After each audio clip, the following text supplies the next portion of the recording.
Get your slipper. Galing tayo ng palengke ngayon guys. Siyempre marami tayong binili. Pakita ko sa inyo. Lolo! Si Kaylin pala, may nagtanong ng customer ba? Sabi niya, meron kayong putlong na hotdog? Si Kaylin sabi, wala na. Guys, ito guys, oh. Dalawang sako. Pero ano naman ang laman nito guys? Mga Ricardo syempre. Papakita ko sa inyo guys. Wait lang kayo dyan.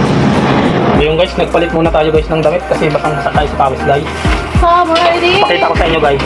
Ilan na, kaya na. Ayan, bawang! Ano to guys eh? May git 1 kilo. Ayan, kalamansi. May git 1 kilo din siya. Grabe ang init sa palengke ngayon. Tapon! Sibuyas na puti.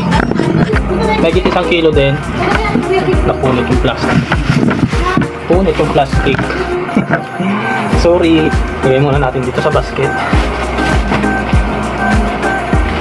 Siyempre hindi mawawala guys yung ano natin, paboritong sibuyas. Ano to eh, nagtatampo kasi yung mga customer ko kasi nga minsan is nauubusan tayo. Ayan, bumili rin tayo ng cotton buds, panglinis ng tainga guys. Mas ano kasi siya eh, mas maganda kasi siya gamitin kaysa dun sa bulak kasi lalagay mo siya sa ano ng posto. And then, ayan, patatas.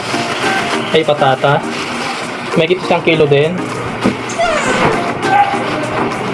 Bumili rin tayo ng AA battery kasi yung mga gumagamit ito sa relo. Ayan. Siyempre, packaging tape. Kailangan natin yan. Packaging tape. Tapos, ayan. Plastic ng yellow at soft drinks. Stick glue kasi may mga naghahanap sa atin na estudyante. Siyempre, hindi mawawala yung luya. May git 1 kilo din siya. Ayan. Marami kasing gumagamit dito sa amin. Nilalaga siguro. Masarap to parang kape sa umaga. Ayan, may sibuyas pa. Tsaka syempre, dapat may tuyo din.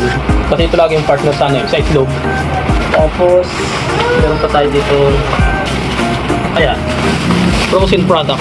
Ayan. Hotdog, pinyahan. Ayan. Tosino, putlong.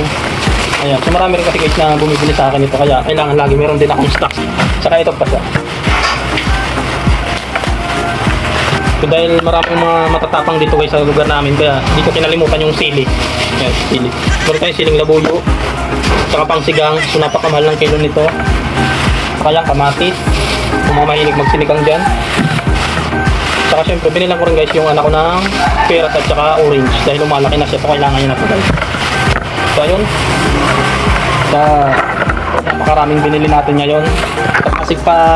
Pasig palengke pa ako namimili nito guys. So ayan siya, oh wow.